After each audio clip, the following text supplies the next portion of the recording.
नमस्कार साथियों, आपका बहुत बहुत स्वागत है आपके अपने करेंट हेवन के यूट्यूब चैनल पर। आशा करते हैं बेस्ट होंगे और अपनी तैयारी को बिल्कुल धार दे रहे होंगे, चाहे वह डीएलएड वाले प्रशिक्षु हों, चाहे यूपी टेट 2022 सीटेट 2022 वाले प्रशिक्षु हों।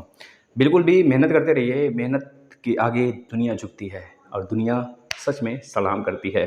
साथियों याद रखना और इस बात को मेरे और सारे प्रशिक्षु एक बार जुड़ जाएं और फटाफट शेयर कर दें। थोड़े से 2 मिनट जो बकबक करते हैं हम, बहुत सारे अभ्यर्थी तो स्किप भी करते होंगे, मुझे पता है क्योंकि बकबक करने की एक आदत हो गई है और जब से कुरकुरे आया है तब से थोड़ी सी और एनर्जी आ गई है शरीर में ना।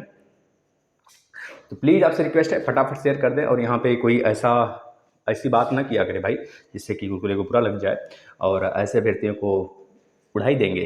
कहें भैया कहाँ बदे परेशान करते हो हैं हमारी गैर हाजिरी में। तो प्लीज़ आपसे रिक्वेस्ट है साथी, मैम है तो उनको आपको सम्मान देना चाहिए बस। चलिए साथियों, हम एक बात और बता देते हैं आपको। जो कल का धरना हुआ था वो असफल धरना हुआ था, जिसमें कि साफ साफ बातें जो बताई गई थी अभ्यर्थी द्वारा। जो अभ्यर्थी वहाँ पे थे, जो भी प्रशिक्षु हमारे गए थे, जो नेतृत्व कर रहे थे पांडे जी, तो सबका कहनाम था साथी कि यहाँ पर आप लोग की जो ताकत है, आप लोग की जो संगठन है, उसमें हम लोग को एकता देखने को नहीं मिलता है। 23,000 प्रशिक्षु में 23 बच्चे भी कायदे से नहीं थे वहाँ पे।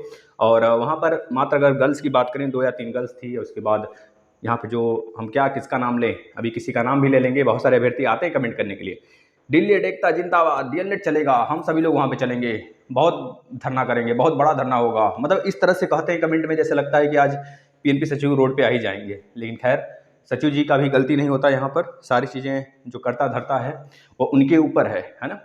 बहुत सारी चीज़ें हैं, आपको हम एक एक करके बहुत सारी चीज़ें बताने वाले हैं। आप लास्ट तक बने रहिएगा।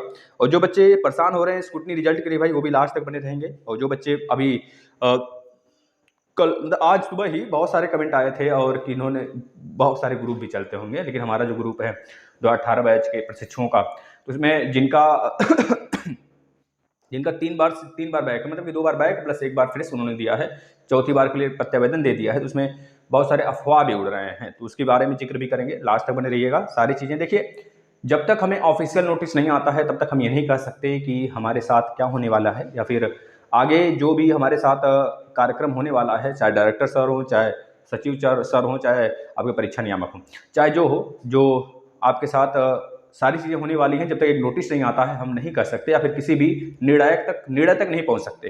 तो आपसे विनम्र विनती है, बिना किसी निर्णय के, बिना किसी हल के आप कोई कदम न उठाया करें। और इसी में आपकी भलाई है और हम सब की भलाई है भाई, है ना। तो याद रखना है। अब चलिए हम एक चीज़ पहले आपको खबर सुनाते हैं थोड़ा सा बीएड वालों के लिए। डीएसएसबी भैया, डीएसएसबी जो दिल्ली एग्जाम कंडक्ट कराती है, आपको पता होना चाहिए, इन्होंने बीएड वाले को मान्यता दे दिया है। अब बीएड करना सोच लो, और मतलब कि एक तरह से बच्चों का जो मन है ना, बच्चों को आकर्षक करेगा ये सारी चीज़ें। क्योंकि आपको पता है भविष्य में जो बीटीसी है, बीएसटीसी जो राजस्थान का है, सब मर्ज करा के एक बार बीएड का पूरा प्रोजेक्ट तैयार किया जाएगा। ये सारी चीज़ें आपको पता है। और इस पक्ष में अगर बात करें साथी, आपको पता है बीएड अभ्यर्थी का सॉरी बीएड अभ्यर्थी पूरे तरीके से बिल्कुल भी एक तरह से कह लीजिए कि अगर इसमें इस बार अगर डीएसएसबी आता है तो बहुत ही अच्छे खासा इसमें बीएड वाले अभ्यर्थी को भी देखने को मिलेगा हमको। और जो कहते हैं प्रशिक्षु की डीएसएसबी का सर क्या बोलते हैं उसको, उसमें मतलब कि एक तरह से शामिल होने के लिए डीएसएसबी के एग्जाम में क्या क्या चाहिए होता है, यानी कि एलिजिबिलिटी क्या होनी चाहिए। तो भैया बता देते हैं, 50% आपके स्नातक होने चाहिए, स्नातक 50% होने चाहिए। जैसे कि बीए बीएससी वाले, जैसे बीए वाले बहुत सारे प्रशिक्षु हैं, इनका 50% से नीचे हो जाता है, लेकिन अगर 50% है तो आप इसमें शामिल हो सकते हैं और बीएड किए हुए अभ्यर्थी इसमें शामिल हो सकते हैं। और स्नातक होना ही चाहिए। और आपको पता है और सारी चीज़ें जो होती हैं, सीटेट और सीटेट तो क्लियर होना चाहिए, यूपीटेट नहीं सीटेट, तब जाके इसमें शामिल हो सकते हैं। और यह 4 मार्च 2022 को एक तरह से प्रकाशित किया गया था। लगभग 24 फरवरी को इसके ऊपर फैसला भी लिया गया था कि हाँ, बीएड अभ्यर्थी को पूरी तरीके से हम इसमें शामिल करेंगे। ये सारी चीज़ें आपकी समझ आ चुकी हैं फाइनली, तो इस तरह याद रखेंगे। और उधर बात कर लें भाई, जो बीएसटीसी बीएसटीसी अकेले सबसे लड़ गया है भाई, है ना। सबसे पावरफुल है बीएसटीसी, राजस्थान के हैं भाई, है ना, अकड़ू होते हैं सब। तो जो केंद्र सरकार से, मतलब केंद्र सरकार हो गया, प्लस बीएड हो गया, प्लस एनसीटीई का जो बजट आया था, आपको पता होगा कि भाई 28 जून 2021 को, तो उसको कैंसिल कराने के पक्ष में अकेले कहा जाए तो बीएसटीसी है। और एक तरफ केंद्र सरकार है प्लस बीएड अभ्यर्थी हैं प्लस एनसीटी एक तरफ है, तो देखना है। और यह सब मतलब मिलके एक तरफ पैरवी कर रहे हैं कि कैंसिल नहीं होना चाहिए, या फिर इसको पूरे प्रदेश में मतलब पूरे राज्य सरकार के द्वारा जितनी भी राज्य सरकारें हैं इसको लागू कराएंगी।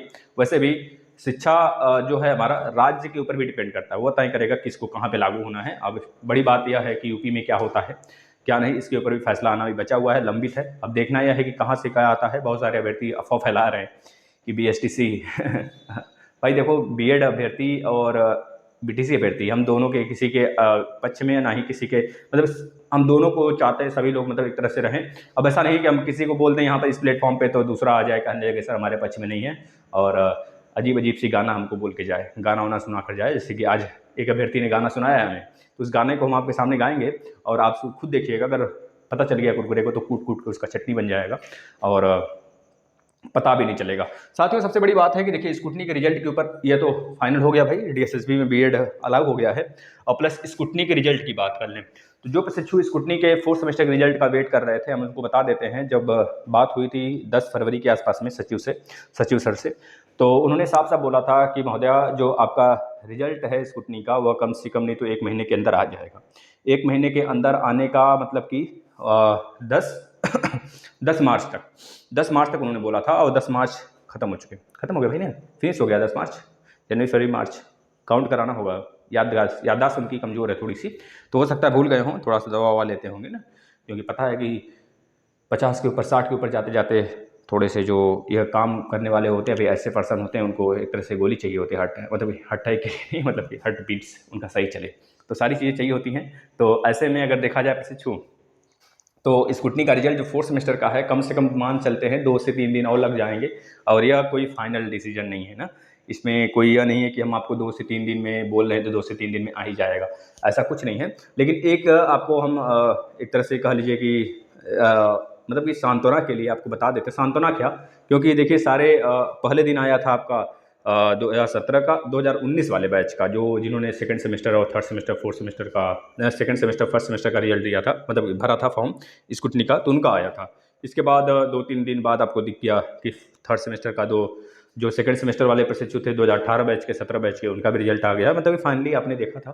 खैर अब इसके बाद अब बचा हुआ है लास्ट 4th सेमेस्टर का, तो 4th सेमेस्टर के लिए उन्होंने बोला है, क्योंकि इसका लेट फॉर्म भरा गया था ना भाई, आपने देखा था रिजल्ट आने के बाद इसका 1 महीने तक पूरा प्रारूप चला था, फिर इसके बाद तो रिजल्ट भी हो सकता है डिले हो, इसमें कोई दो राय नहीं है। आप लोग मस्त तरीके से तैयारी करते रहे, एग्जाम के पहले पहले तो आ ही जाना है। एग्जाम कब होगा, बहुत सारे मन में डाउट होंगे बच्चों के, क्योंकि देखिए प्रशिक्षु हम तो पहले ही बोल दिए थे, बहुत सारे लोग कटाक्ष भी करते हैं, हमें पता है। और हम एक शिक्षक के नाते हम आपको सारी क्लास देते हैं, क्योंकि हमें आगे क्या होने वाला है सारी चीज़ें पता होती हैं, थोड़ी सी अनुभव होता है कि मतलब हाँ सच में क्या घटनाएं घटने वाली हैं। सचिव सर के मूड के ऊपर नहीं हम जाते हैं, उनका मूड कभी भी बदल सकता है। वैसे उनका मूड एक तरह से कह लीजिए कि बैटरी वाला है, बैटरी वाला मतलब समझ रहे हैं ना, कि बैटरी जो होती है वह सरकार होती है, यानी कि प्रशासन होती है, उनके अंदर प्रशासन रूपी बैटरी आता है, तो उस अनुसार वो घूमते हैं, घुमाते, मतलब बैटरी वो भी होती है ऐसी बैटरी की किधर घूमना है, दक्षिण की पश्चिम, मतलब किधर घूमना है वो फिक्स होता है उनका। तो वो भी एक तरह से डिपेंडेंट होते हैं किसी पे, और इंडिपेंडेंट होते तो शायद वो अच्छा कर ले जाते जिस प्रकार से। लेकिन एक बात और है प्रशिक्षु, अगर यह सारी चीज़ें, यह पद जो है किसी मतलब पद बनाया गया है तो उसका कुछ फैसला अपने अनुसार लिया जा सकता है। जिस प्रकार से आपने देखा होगा जो उपाध्याय सर थे हमारे, वह कितने अच्छे तरीके से काम कर रहे थे, जिस अनुसार जितना वो डेट देते थे उसके अंदर अंदर सारी चीज़ें मान सकते हैं, 1-2 दिन लेट हो जाता था। तो इनमें तो लगता है 1 महीने का डेट देंगे तो 2 महीने बाद सारी चीज़ें होती हैं, लेकिन इन्होंने बोल रखा है इस बार फाइनली कि 15 अप्रैल और 20 अप्रैल के बीच में आपकी एग्जाम स्टार्ट होना है, ये अभी शेड्यूल है। और हम इस बार प्रयास पूरा करेंगे, क्योंकि 24 को हमको कहीं जाना है, 24 और 25, 26, 27, मतलब वो उधर से वापस आते समय हम एक बार प्रयागराज जरूर जाएंगे, और शायद बात हो जाए, एक बार देख लेते हैं, अगर बात हो जाती है तो अच्छी बात है। हम मिलकर ही आएंगे उनसे, और ऑफिस में जाएंगे और मिलकर ही आएंगे उनसे, और पूरी बात भी करेंगे। आप लोग घबराइए मत, थोड़ी सी हम 1-2 दिन आपके लिए लेंगे समय, और यह चीज़ें हम आपके समक्ष लेकर आएंगे। लेकिन खैर इधर होली दिवाली भी है, आपको पता है कि कुछ लोग तो कह रहे हैं सर जी होली में पटाखा फोड़े की रंग गुलाल उड़ाए। भाई पटाखा फोड़ लो तुम ना, तुम पटाखे फोड़ लो, होली में पटाखा फोड़ लो, यह एक तरह से इतिहास हो जाएगा, ठीक है ना। अब देखिए सीटेट और यूपीटेट कब तक आएगा। अभ्यर्थी आप लोग डीएलएड एग्जाम के लिए बिल्कुल भी एक तरह से तैयार रहिए। अब देखिए बहुत ज़्यादा सेशन लेट हुआ है, इसका मतलब ये नहीं कि हम और लेट करें सोच के, तो ये सारी चीज़ें हमारे लिए सोचने की वाली बात नहीं है। अब यह मत सोचा करें कि हम डीएलएड पढ़ रहे हैं तो हमारा यूपी टेट सी टेट नहीं क्लियर हो पाएगा या फिर बहुत सारी चीज़ें आगे की तैयारियां रुक जाएंगी, तो ऐसी बात नहीं है। आप साइड से पढ़ते रहिए ना, यूपी टेट की भी तो सारे क्लासेस हमने दिया है, लगभग सारे क्लासेस का मैराथन भी हमने लगा दिया है। इस समय साइंस पे हमने ज़्यादा फोकस कर दिया है क्योंकि साइंस फर्स्ट सेमेस्टर और थर्ड सेमेस्टर का थोड़ा सा कंप्लीट नहीं है और फोर्थ सेमेस्टर का भी, तो कंप्लीट कराने के पूरे हम फेरे में आ गए हैं। और घबराइए मत, हो जाएगा, सारी चीज़ें होंगी समय के अनुसार हो जाएगा, समय से पहले पहले हो जाएगा, ठीक है ना। तो सीटेट और यूपी टेट भैया बता देते हैं। देखिए सीटेट का रिजल्ट भी आ चुका है, आपको पता है 8 से 9 नंबर बच्चों का बढ़ा भी है और कितनों का 1-2 नंबर घटा भी है। तो जितने का 1-2 नंबर से थोड़ा सा रुका है तो अगला सीटेट बिल्कुल तगड़े रूप में दें। और बहुतों का तो भाई फर्स्ट अटेम्प्ट में ही अच्छा नंबर आया, 121, 122 अच्छे बच्चे हैं और उन्होंने अच्छा नंबर गेन किया है, उनके लिए बहुत बहुत थैंक्स यू, कांग्रेट्स। और कह देते हैं भाई सीटेट जो 22 वाला है और यूपी टेट 2022 वाला है, ये भी बहुत जल्द आपके सामने देखने को मिल सकता है। जैसे इस बार अभी आपको पता है जो आपका यह पहला मंत्रिपरिषद बैठने वाला है, उसमें साफ साफ बातें होने वाली हैं कि भाई इसमें बहुत सारी चीज़ें, जैसे कि 17,000 वैकेंसी को लेके, और ये 17,000 कब तक आएगा इसका भी कोई दायरा नहीं है क्योंकि आप सॉरी इसको, क्योंकि आपको पता है इसका भी बहुत ज़्यादा उलझा हुआ रूप हमारे सामने है। देखेंगे उधर तो भाई जो आपका क्या बोलते हैं 68,800 वाला जो वैकेंसी है, यानी कि जो पिछली 69,000 के आसपास जो वैकेंसी आई, तो उसमें भी बहुत सारे मामले उलझे हुए हैं। प्लस इधर देखा जाए तो नई वैकेंसी निकलने पर बच्चे बिल्कुल भी जो शिक्षा मित्र वाले हैं अलग धरना, प्लस बहुत सारी चीज़ें यहाँ पे देखने को मिल सकती हैं। और बहुत सारी चीज़ें हैं प्रशिक्षु जो कि इनको एक तरह से सॉर्ट आउट करने के बाद ही सारी चीज़ें यहाँ पर हमको हमारे सामने आएगा, और इसमें परेशान होने वाली बात नहीं है। देखिए बहुत छोटी भी वैकेंसी नहीं, मतलब एक चांस हमारे लिए खो जाए, मतलब कि एक तरह से हम खो देंगे, या मान के चलिए आप लोग, क्योंकि 17,000 में हो सकता है अगर आपकी तैयारी अच्छी है भाई, 121 नंबर ला रहे हैं, 125 नंबर, 135 नंबर आप सीटेट में ला रहे हैं, तो अच्छी बात है, आपकी तैयारी बहुत बेस्ट होगी, हमें पता है। और आप शायद अगर मौका मिल जाता डीएलएड के सिवा, अगर आप बैक वगैरह ना लगा होता तो आप भी फोड़ देते इसको। नहीं खैर तो सचिव कोई बात नहीं, अगर ये वैकेंसी आ रही है तो अप्रैल लास्ट तक या फिर अप्रैल के फर्स्ट वीक ऑफ अप्रैल में देखने को मिल सकता है हमको। और अगर बात करें प्रशिक्षु, इनकी पहली होली मन चुकी मतलब मना चुके हैं, तो दूसरी होली, क्योंकि मोदी जी बोले थे साफ साफ पहली होली 10 तारीख को, दूसरी होली 17-18, भाई 17-18 है ना, 16 को होलिका है शायद, देखना पड़ेगा भाई, हमें कंफर्म नहीं है। 16, 17, 18, कल आज 15 है ना, कल 16 है, कल ही शायद होलिका है क्या भाई, बताना जरा। तो हम कहानी अगर रचते हैं, मतलब कहानी बनाते हैं होलिका पे होलिका शायद बुआ रहती है ना भाई, कौन रहता है होलिका, तो बताइएगा, उस पर वीडियो बनाएंगे। और डीएलएड एग्जाम के लिए बिल्कुल तत्पर रहें आप लोग भाई, इसमें कोई दो राय नहीं कि आपके एग्जाम नहीं होंगे, इसमें कोई भी संशय नहीं है कि आपके एग्जाम नहीं होंगे भाई, एग्जाम सभी के होंगे, हमें पता है ना। एक चीज़ याद रखना प्रशिक्षु, काम ऐसे करो कि नाम हो जाए, है ना, कहते हैं ना, या फिर नाम ही ऐसा कर लो कि नाम सुनते ही काम हो जाए, तो दोनों में से एक काम तो करना पड़ेगा ना। तो चाहे काम ही कर लो, चाहे नाम ही कमा लो। नाम कमाने का मतलब ये नहीं कि आप सीधे रूप में ही नाम कमा सकते हैं, बहुत सारे रूप होते हैं नाम कमाने के, और बहुत सारे रूप देखने को मिल सकते हैं। जैसे कि आपको पता होगा, आप रावण के भी नाम थे और राम के भी नाम है, दोनों में बहुत अंतर है, लेकिन है दोनों में अंतर है ना। तो वही चीज़ है, काम कमा के नाम कमा लो, या फिर काम करके नाम कमा लो, या फिर नाम कमा कर काम करवा लो, ये बातें होती हैं। और जो नाम कमा के काम कमाया जाता है वो ज़्यादा दिन तक नहीं टिकता है भाई, है ना, समझ रहे हैं ना। दौलत का होना जरूरी नहीं मित्र, है ना, ज़िंदगी में सुकून हो, यही सबसे बड़ी बात है, क्योंकि हमारे लिए सुकून मिल चुका है मेरा कुरकुरे। और ये सारी चीज़ें हैं मित्र, हम आपके कमेंट लेते हैं थोड़ा सा, और आप लोग सारे क्लासेस सारे वीडियो अटेम्प्ट करिए, अच्छे तरीके से पढ़ाई करिए अपना। हाँ, रोली यादव जी का कहना, सर थर्ड सेमेस्टर का एग्ज़ाम कब होगा प्रशिक्षु, हम बता देते हैं। जो थर्ड सेमेस्टर के एग्ज़ाम हैं आपके, वह कह लीजिए जो थर्ड सेमेस्टर के एग्ज़ाम है, हमने बता दिया आपका कि साथ ही में होगा, जब भी होगा तो अप्रैल, यानी कि जैसे यूपी बोर्ड का एग्ज़ाम खत्म होगा, वो स्टार्ट होने की पूरी जल्दी हो जाएगी। फिर उसके बाद आप लोग पढ़ते रहिए, बस यही कहना है। महिमा चौहान जी भैया, ये तो बहुत ही मतलब कि एक्टिव रहती थी कि सर धरने में जाएंगे, लेकिन कहीं दिखी नहीं। ठीक है, खैर अच्छी बात है, घर में खाना भी तो बनाना रहता होगा भाई, बहुत काम होते होंगे लड़कियों को। खैर ठीक है। अंजलि, लड़कियां जितना स्ट्रांग है भाई हमारे देश के ना, सच बताए ना, उतने एक्टिव अगर आ जाए अपने पे सब ना, तो बहुत सारी चीज़ें हो सकती हैं हमारी घर की, हमारे देश की। जो महानुभाव लोग हैं, माननीय लोग हैं। प्रीति सिंह जी का कहना है, सर प्रमोट कि न करें, बट हाँ भाई देखिए वही सारी चीज़ें हुई थी। और ये तो हम आपको पहले भी बता चुके थे प्रशिक्षु, कि हम बहुत सारे प्रशिक्षु ने बोला कि सर आप क्लास क्यों ले रहे हैं, प्रमोट करवाने के पक्ष में नहीं है क्या। भैया प्रमोट करवाने के पक्ष में हम हैं, अगर आप क्लास लेते हैं तो आपको नुकसान थोड़े जाएगा। खैर आप ना लीजिए, अगर आपको ऐसा लगता है कि हम प्रमोट ही हो जाएंगे तो मत लीजिए क्लास ना, फिर क्या ज़रूरत है भाई, आप प्रमोट होने के फेरे लगाते रहिए फिर जैसा कि हम निर्णायक बजट इसमें बताया, सबसे बड़ी चीज़ है राजनीति हुआ है, बहुत बड़ी तरीके से राजनीति हुआ है, इसमें हम उस पर चर्चा नहीं करते हैं, वो अलग बात है क्योंकि हमारे ऊपर शोभा नहीं देता वो चीज़। दाक्षी माई क्यूटी, देखिए इनका क्या नाम था ये थोड़ा सा हमको कुछ मतलब अटपट बोली थी, खैर ठीक है, बाद में इन्होंने सुधारा उस लैंग्वेज को अपना और अच्छा लगा मुझे इन्होंने जो भी चीज़ें बोली थी। कहीं भी गुस्सा है भाई, आदमी के अंदर गुस्सा है, कहीं न कहीं निकलना चाहिए, तो हमारे ऊपर ही निकाल लो, क्या करना है, ठीक है भाई, लेकिन छुप-छुपा के निकालना भाई, कुरकुरे तक ना पहुँचे। नहीं तो भाई उसके बाद भगवान बचाए आपको, बेड़ा पार लग जाएगा फिर, है ना? महिमा चौहान जी, सर स्क्रूटनी रिजल्ट कब आएगा? भैया बताया था आज शाम को, अगर आपने वीडियो देखा होगा, नहीं देखा तो देख लेंगे। विनोद कुमार जी का गाना है, प्रत्यावेदन वालों का कोई साथ नहीं दे रहा। भाई हाँ, प्रत्यावेदन के लिए आते हैं, है ना? लेकिन एक प्रशिक्षु कह रहे सर बहुत पूजा पाठ करते हैं, टीका उका कहाँ लगा? भाई देखिए टीका उका लगाना शौक होता है ना? आदमी का अलग अलग शौक होता है। और पूजा पाठ की बात करें तो मुझे तो पूरे तांडव याद है, शिव तांडव याद है, जटा तवी गलज जलक प्रमोट अभी 10 तले, गले व लंबी लंबी तांब भुजांग मानिकाम, डमड डमड डमड डमक डमन्नीनाथ डमड्रे, है ना? जकार चंद्र तांडव धनु धनुष से शिव शिवम शिवम जटा कटा, कभी और सुना देंगे। हाँ भाई ये तो रहा विनोद कुमार जी, ये बताया तो आपको प्रत्यावेदन। देखिए भाई हाँ, प्रत्यावेदन वाले बहुत सारे बच्चे जो निराश हैं, हम आप एक चर्चा कर लेते हैं थोड़ा सा प्रत्यावेदन के लिए। देखिए भाई जो ग्रुप है उसमें भी बहुत सारे प्रशिक्षु परेशान होते हैं, दिन भर मैसेज करते हैं। कोई और ग्रुप भी चलता है, कोई है चलता है डीएलएड राजनेता करके, राजनीतिज्ञ, डीएलएड राजनीतिज्ञ करके चलता है वीडियो, कोई और होगा हमारे पास नहीं है, मतलब कि बच्चों ने वहाँ से स्क्रीनशॉट लेकर। भैया देखिए किसी भी चीज़ को ठोस कब माना जाता है?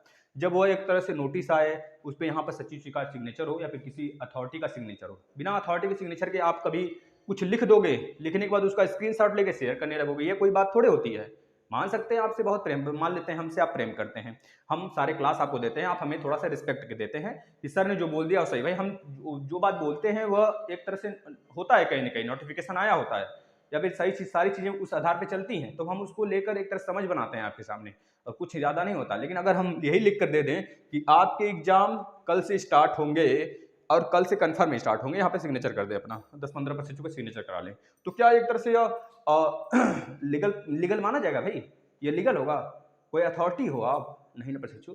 और आप ऐसी बातों को मानकर और अपने दिमाग को खराब करते हैं। हम आपको बता दिए आप किसी और भी बड़े चैनल पे देखते होंगे जो कि आपको नोटिफिकेशन के माध्यम से आपको बताया जाता है, लेकिन प्रशिक्षु आप खुद सोचिए, जो चीज़ें आएंगी तो नोटिफिकेशन के माध्यम से आएंगी, है ना भाई? लीगल चीज़ आएगा ना, इलीगल चीज़ें क्या करोगे? ऐसे लिख कर कोई अफवाह फैला देगा कि आपके एग्जाम नहीं होंगे, एससीईआरटी गाइडलाइन में लिखा है। भाई एससीईआरटी गाइडलाइन में लिखा है तो हमने तो एक तो आपको सबूत भी दिया था 2017 बैचों का। 2017 बैच में एक प्रशिक्षु, क्या 3-4 प्रशिक्षुओं ने कमेंट किया था, सर देखिए हमने बोला था, तो उन्होंने अपना पूरा का पूरा डाटा दिया था, कब उन्होंने प्रत्यावेदन दिया, कब उनका एग्जाम हुआ, कब उनका एक तरह से रिजल्ट आया, फाइनली वो पास भी हुए आप ही के साथ। इसी 2021 में सितंबर अक्टूबर में जो रिजल्ट आया था, यूपी टेट का लास्ट डेट था 24 को, फिर उसके बाद 2 दिन पहले ही आया था उसका, है ना, रिजल्ट आया था। तो उस समय उन्होंने दिया था हमें, हमने दिखाया भी था आपको। हम तो भैया 3-4 महीने से, जब से यह हम प्लेटफॉर्म बनाए हैं तब से, मतलब हो गया 8-9 महीने, तब से हम चिल्ला रहे हैं भैया कि आप लोग प्रत्यावेदन दीजिए समय से। और जिन्होंने प्रत्यावेदन समय से दे रखा है सभी का आएगा, इसमें कोई भी दुविधा की बात नहीं है। अगर आप लोग अपने आप का दिमाग खराब कर रहे हैं भाई, तो ठीक है आप कर सकते हैं, क्योंकि यह आपकी सोच होनी चाहिए और आप उस पर, ठीक है खैर वो आपका है, आप अपने हिसाब से चल सकते हैं, क्योंकि आप अपना दिमाग खराब कर सकते हैं, क्योंकि आपको पूरी राइट है। खैर अगर ना कुछ समझ में आ रहा है प्रशिक्षु, तो पढ़ाई पे बस कंसंट्रेशन बनाइए ना भाई। कितनों कह रहे हैं सर पढ़ाई छोड़ दें, क्या करें सर, अब पढ़ने का मन नहीं करता। भाई पढ़ने का मन देखना एग्जाम जब होने लगेगा ना, और अपने आप को जब अब इस तरह से माहौल में डाल लेंगे, तो हो सकता है तबीयत खराब हो जाए, परेशानियां देखने को मिल सकती है प्रशिक्षु। तो अपने आप को संयमित रखें और प्लस अपने दिमाग को पॉजिटिविटी में बदलें, दूसरों की बातों पे नहीं सुनना है, जानना है। अगर ज़्यादा डिमोटिवेट हुआ करें तो शिव तांडव, मतलब अब क्या ही कहना, आप लोग कहेंगे सर बहुत ज़्यादा हो गया, है ना? ठीक है, खैर आपकी मर्जी, जो भी करें बस पॉजिटिविटी अपने अंदर लाएं, कोई बात नहीं है। भाई कुरकुरे बैच अच्छा तो है ही, आप सारे फॉलो करिए। देखिए सेकंड सेमेस्टर का 1 माह मैराथन लगा दिए हैं, सिर्फ एक ही में सब कुछ सिमेट दिया है हमने। लास्ट टाइम जो बच्चा बेसिक क्लास देखा होगा पूरा का पूरा, लास्ट टाइम जाते समय अगर वो 1 घंटे का पूरा हमारा क्लास सेकंड सेमेस्टर का देख लेंगे वो लोग, जो जो भी देने जाएंगे प्रशिक्षु, तो सही बताते हैं, डायरेक्ट देखना उसी में से एग्जाम में से फंस जाएगा। आपको पता नहीं कि बेसिक क्लास आपको देखना भी जरूरी है। हम ये नहीं कहते कि आप केवल महामैराथन ही देख के जाए। महामैराथन में हम बस डायरेक्ट क्वेश्चन लिए हैं, बेसिक देख लेंगे तो आप किसी भी क्वेश्चन को हैंडल कर सकते हैं आसानी से। थर्ड सेमेस्टर के भी सारे के सारे क्लास मैथ के खत्म हो गए। थर्ड सेमेस्टर के एसएसटी साइंस मैथ सारे खत्म हो गए हैं। फोर्थ सेमेस्टर के मैथ खत्म होने की कगार पे हैं, साइंस स्टार्ट कर दिए हैं हम। मात्र 6 दिन 7 दिन और चलेंगे, साइंस खत्म हो जाएंगे। इसके बाद फर्स्ट सेमेस्टर के मैथ खत्म हुए हैं, फर्स्ट सेमेस्टर के साइंस स्टार्ट कर दिए आज से, जो देखा होगा भैया देख ले। इस तरह से सारे सेमेस्टर तो हैं। यूपी टेट के सारे क्लासेस हमने दे रखे हैं, सुपर टेट के बहुत सारे क्लास दिए हैं भाई, सारे क्लास दिए जाएंगे। थोड़ा सा हम इस डीएलएड के लिए थोड़े फंस गए हैं। डीएलएड में मतलब जो क्लासेस हैं दे लें, 15-20 दिन के अंदर खत्म हो जाएगा, फिर हम यूपी टेट सी टेट पर ही फोकस करेंगे डायरेक्ट आके, ठीक है ना भाई। गुरुदेव सी टेट का नोटिफिकेशन कब आएगा? ललचा सेठ जी हमने बताया था बहन जी आपको, तो बता तो दिया। आप समझिए जो यूपी टेट सी टेट है वो आपको सी टेट का देखिए रिजल्ट आया है। अगर आना होगा 2 बार सी टेट इस साल, तो इस मार्च के लास्ट तक या फिर 15 अप्रैल तक आपके नोटिफिकेशन जारी हो जाएंगे। अन्यथा कंडीशन में एक ही बार आएगा सी टेट। हो सकता है इस बार सी टेट जल्दी आ जाए, दूसरा वाला या पहला वाला तो नहीं आएगा। अगर दूसरा वाला साल में 2 बार आते हैं तो उसमें आएगा एक, जो कह लीजिए कि सितंबर के आसपास में आएगा और अक्टूबर के आसपास में पेपर हो जाएगा उसका, है ना। तनु तिवारी थैंक यू, आप बहुत अच्छे से बताते हैं। कुछ लोग भैया ठीक है, थैंक यू तनु तिवारी बहन जी। हाँ भाई ठीक है। पूनम निर्मल आगे बताओ भैया, ये कौन है? नीतू जायसवाल थैंक यू भैया। दबाव नहीं, वो कुछ करना ही नहीं चाहते, वो करते हैं क्यों? ठीक है भाई, खैर ठीक है, आपकी सोच अच्छी है। ललिता सेठ जी थैंक यू बहन जी, आपका बहुत बहुत thank you. Noor Fatima thank you बेटा। Anjali Yadav thank you. ललचा सेठ, गुरुदेव सीटेट कब आएगा बताया तो पछिछू। बस ये सारे कमेंट थे आपके थोड़े से। और लक्ष्मी त्रिपाठी थैंक यू बहन जी। ठीक भाई, इसमें बहुत सारी गृहिणी हैं, हमें पता है गृहिणियों के प्रॉब्लम्स जो होते हैं और बहुत ज़्यादा होते हैं। वो बाहर जाकर कहीं पढ़ नहीं सकती, ना ही कहीं कोचिंग कर सकती हैं गृहिणियाँ। बहुत सारी जगह, ऐसी बात नहीं है, बहुत सारी जगह जाती हैं, लोग बाहर रहती हैं और समझ सकते हैं। खैर फैमिली है, फैमिली की बात मानना चाहिए, खैर ठीक है ना। तो आप बाहर भी बहुत सारे, अधिकतर हमारे प्रशिक्षु बाहर रह के पढ़ती हैं। और रही बात डीएलएड में बहुत सारे प्रशिक्षु हैं जो कि बाहर रह के पढ़ती हैं। अच्छा है, उनकी तैयारी भी बेस्ट होती होगी, घर से अच्छा तो होता होगा, वहाँ पे संतुष्टि, अपने मन से पढ़ना लिखना, वैसे फोकस बहुत ज़्यादा हो जाता है बाहर रह के, हमें पता है। तो आपसे यही उम्मीद करते हैं प्रशिक्षु, जो भी चीज़ें आपको बताई जाती हैं उसको पॉजिटिविटी उसमें लिया करें। और निगेटिव जाने से क्या फ़ायदा, हमारे दिमाग को भी नुकसान करेगा और सेहत को भी नुकसान करेगा, प्लस हमारी सोच जो है उसको भी नुकसान करेगा। सोचना है तो मेडिटेशन करो, थोड़ा सा मेडिटेशन वगैरह करिए और ये सबसे नेगेटिव से दूर रहिए भाई, यही था। और सारे क्लासेस आप रिवाइज करना शुरू कर दीजिए भाई। जो भी यूपी टेट के प्रशिक्षु हैं उनसे एक बार और कहना चाहते हैं हम, जितने भी फर्स्ट सेमेस्टर से लेकर सेकंड सेमेस्टर के सारे क्लास हैं, एक बार उसे देख डालिए पूरा का पूरा भाई। 95% पूरा का पूरा यूपी टेट उसी में से छपेगा, इससे बाहर नहीं आने वाला। लेकिन जिस प्रकार से हमने दिया है डीएलएड, हम अपनी बात कर रहे हैं, दूसरे प्लेटफॉर्म की बात हम नहीं कर रहे हैं कि किस प्रकार से वो पढ़ाते हैं, किस प्रकार से नहीं पढ़ाते हैं, उसकी बात हम नहीं करते, हम अपनी बात करते हैं। तो अपने हमने जो दिया है, हम पूरी रिस्पॉन्सिबिलिटी लेते हैं आपका। अगर पूरा का पूरा डीएलएड अगर आपने देख लिया, फिर उसके बाद हमारा यूपी टेट का क्लास देखेंगे ना, आपको हलवा लगेगा इस सब तो सारा डीएलएड ही भरा है भाई, डीएलएड ही होता है, ठीक है ना। खैर ठीक है, और आगे जो भी अपडेट होगा हम आपको बताएंगे। आप लोग थोड़ी तनिक भी परेशान न होगा करें। और प्लीज़ आपसे रिक्वेस्ट है, यहाँ पर जो भी बातें करिए लीगल करिए, और किसी को भी ऐसा बात मत बोलिए भाई कि जिससे बुरा लग जाए, ठीक है भाई। धन्यवाद।